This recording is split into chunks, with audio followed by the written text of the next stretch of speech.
जय हिंद। आज ट्रांसफार्मर के इस लेक्चर में हम कुछ इम्पॉर्टेंट टॉपिक को डिस्कस करेंगे। हमने सर पिछले लेक्चर में कहा था कि जैसे जैसे हम ट्रांसफार्मर में फ्रीक्वेंसी बढ़ाते हैं ना sir, frequency for given KVA rating, माने केवीए रेटिंग ट्रांसफार्मर का मान लेते हैं कांस्टेंट रखते हैं, और जैसे जैसे हम फ्रीक्वेंसी बढ़ाते हैं तो कहता है कि ट्रांसफार्मर का आपका जो है साइज रिड्यूस कर जाता है सर, क्रॉस सेक्शनल एरिया घट जाता है। मैं आपको डिस्कस करके बताता हूँ ये क्यों होता है।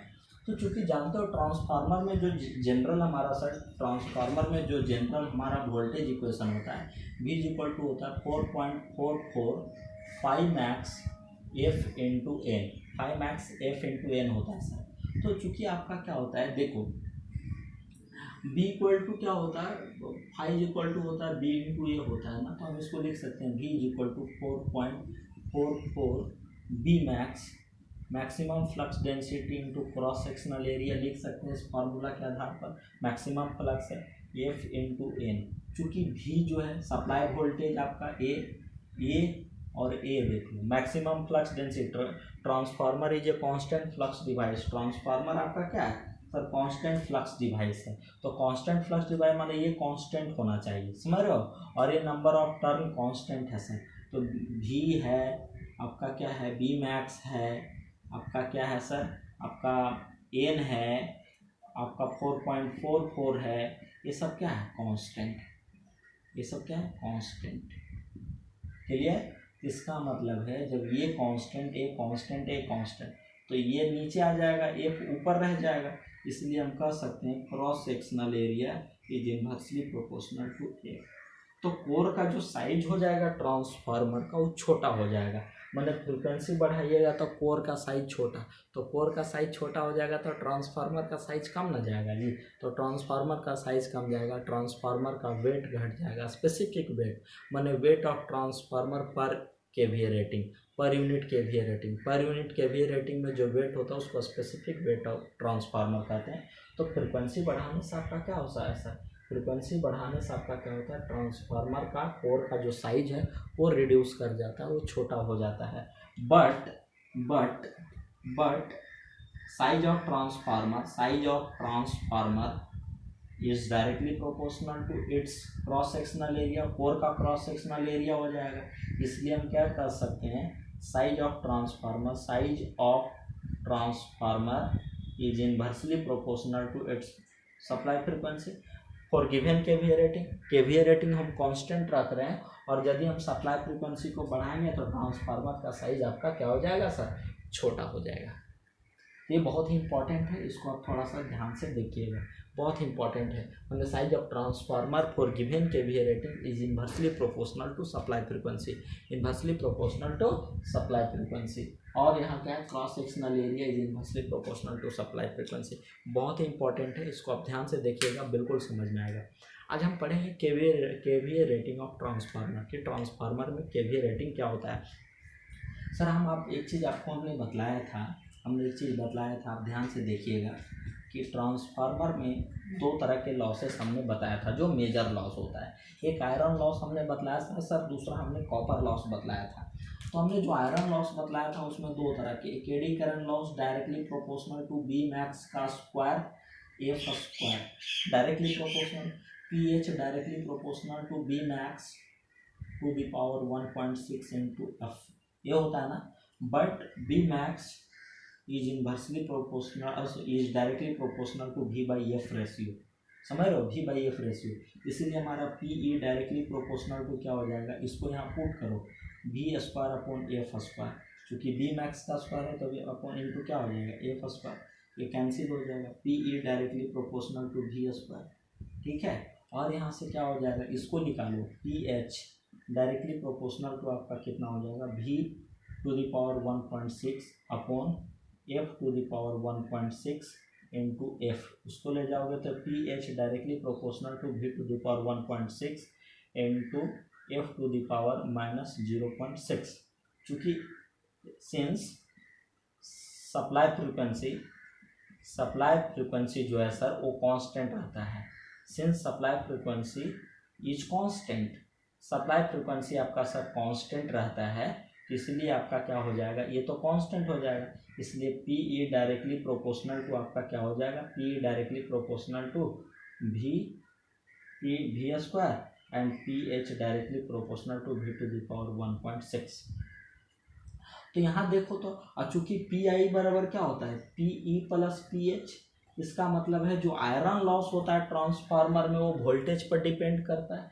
It means we can say that from above conclusion we can say that iron losses in transformer depends upon voltage, depends upon supply voltage। माने ट्रांसफार्मर में जो आयरन लॉस है वो सप्लाई वोल्टेज पर डिपेंड करता है। और हमने जो कॉपर लॉस बतलाया था सर, जो कॉपर लॉस हमने बतलाया था P C is equal to I two square R zero two, या P C is equal to हमने बताया था I one square R zero one. तो इसका मतलब यहाँ कहीं पावर फैक्टर है नहीं, ये मतलब इसका मतलब लोड करंट पर डिपेंड कर रहा है, लोड करंट पर। अभी कॉपर लॉस जो है वो लोड करंट पर डिपेंड कर रहा है, और आपका जो आयरन लॉस है वो वोल्टेज पर डिपेंड कर रहा है। और आपका ट्रांसफार्मर में इसका मतलब जो टोटल लॉसेस है वो आपका वोल्ट एम्पियर पर डिपेंड कर रहा है, समझ रहे हैं। ट्रांसफार्मर में जो टोटल लॉसेस है वो वोल्ट एम्पियर पर डिपेंड कर रहा है। इसका मतलब ट्रांसफार्मर में जो टेम्परेचर राइज है, जो टेम्परेचर इंक्रीमेंट है सर, वो आपका वोल्ट एम्पियर पर डिपेंड करता है, समझ रहे। तो रेटिंग बेसिकली आपका क्या है सर, वो टेम्परेचर राइज के लिमिटेशन को आपका डिफाइंड करता है। माने आपका क्या है कि ट्रांसफार्मर का यदि रेटिंग ज़्यादा होगा तो स्वाभाविक है कि उसमें ज़्यादा आपका क्या होगा, हीट जनरेट होगा, ज़्यादा टेम्परेचर राइज होगा। तो आपका ट्रांसफार्मर का जो साइज है वो आपका क्या है सर, वो टेम्परेचर लिमिट को आपका क्या करता है, टेम्परेचर को लिमिट करता है, मतलब टेम्परेचर लिमिटेशन के आधार पर होता है। तो हम अल्टीमेटली कह सकते हैं ना कि ट्रांसफार्मर का जो साइज है वो वोल्ट एम्पियर पर डिपेंड करता है। और दूसरे शब्द में हम कह दें कि ट्रांसफार्मर का जो रेटिंग होता है वो केवीए में होता है। किस में होता है, केवीए पर। क्योंकि रेटिंग जो होता है ना सर, रेटिंग ये टेम्परेचर को लिमिट करता है। ये किसी भी डिवाइस के का जो रेटिंग होता है वो टेम्परेचर लिमिट को डिफाइन करता है, रेटिंग। तो आपका देख रहे हैं कि ट्रांसफार्मर में जो टेम्परेचर राइज है वो वोल्टेज पर और करंट पर डिपेंड कर रहा है। इसका मतलब है ट्रांसफार्मर का जो रेटिंग होगा वो वोल्ट एम्पियर में होगा, या केवीए में होगा, या एमवीए में होगा। दूसरे शब्दों में हम कह सकते हैं बिकॉज जब हम ट्रांसफार्मर जो कंपनी डिजाइन करती है, मैन्युफैक्चरिंग करती है, तो उसको लोड का पावर फैक्टर नहीं पता होता है कि हमारा लोड का किस तरह का पावर फैक्टर होगा, कंज्यूमर किस तरह के लोड यूज करेंगे, वो आपका कंज्यूमर के लोड पावर फैक्टर से अननोन होते हैं। तो इसलिए बेसिकली जो ट्रांसफार्मर के डिजाइन और रेटिंग करते हैं वो केवीए में कर देते हैं, या बीए में कर देते हैं, या एमवीए में कर देते हैं।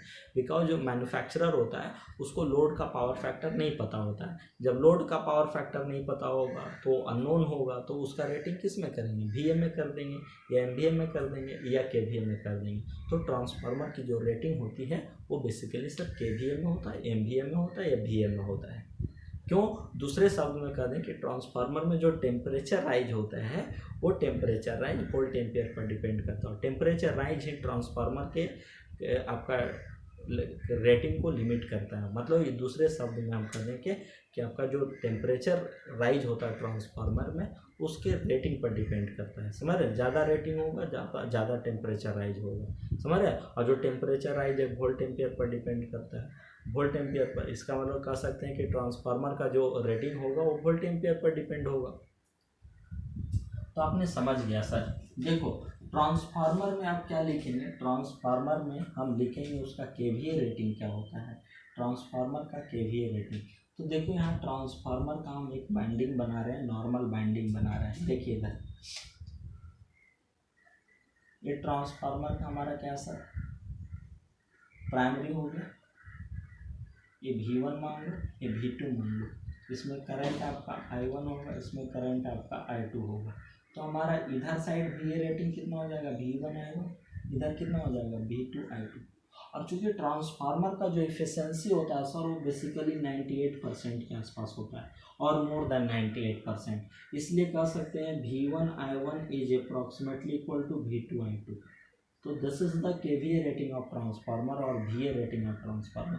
चाहे प्राइमरी साइड वीए रेटिंग लो, चाहे सेकेंडरी साइड वीए रेटिंग लो, दोनों तरफ आपका वीए रेटिंग ट्रांसफार्मर में आपका सेम लिया जाता है। बिकॉज ट्रांसफार्मर की एफिशिएंसी आपका सर 98% और मोर देन 98% होता है, इसलिए V1I1 is approximately equal to V2I2 हम कह सकते हैं।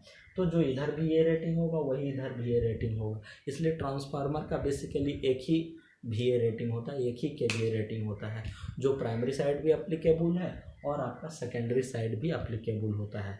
क्लियर?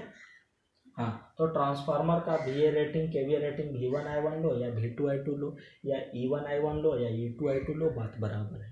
ठीक है, बिकॉज ट्रांसफार्मर की एफिशिएंसी जो होता है वो आपका 98% और मोर देन 98% होता है, इसलिए V1I1 is approximately equal to V2I2 लेते हैं। और हमारा ट्रांसफार्मर में एक ही VA रेटिंग होता है, वो दोनों तरफ प्राइमरी साइड भी यूज करो और सेकेंडरी साइड भी VA रेटिंग को, KVA रेटिंग को, MVA रेटिंग को यूज कर सकते हैं। क्लियर? अब हम अल्टीमेटली लास्ट में हम यही कहेंगे कि हम ट्रांसफार्मर का हमने जो साइज़ देखा वो KVA में होता है सर जनरली, क्योंकि ट्रांसफार्मर में जो लॉसेस होते हैं, जो टेम्परेचर राइज होता है वो आपका वोल्ट एम्पियर पर डिपेंड करता है। टेम्परेचर राइज किससे डिफाइंड होता है? रेटिंग से डिफाइंड होता है। किसी भी मशीन में जो टेम्परेचर राइज होता है वो लिमिटेशन किसको कैसे लिमिट होता है? वो रेटिंग से लिमिट होता है। तो आपका क्या है सर, अल्टीमेटली हम कह सकते हैं कि जो रेटिंग होता है ट्रांसफार्मर का वो VA में होता है, KVA में होता है या MVA में होता है। क्लियर? तो आशा करता हूँ कि आपको ये वीडियो काफ़ी मददगार साबित होगा, समझ में आपको आएगा। धन्यवाद।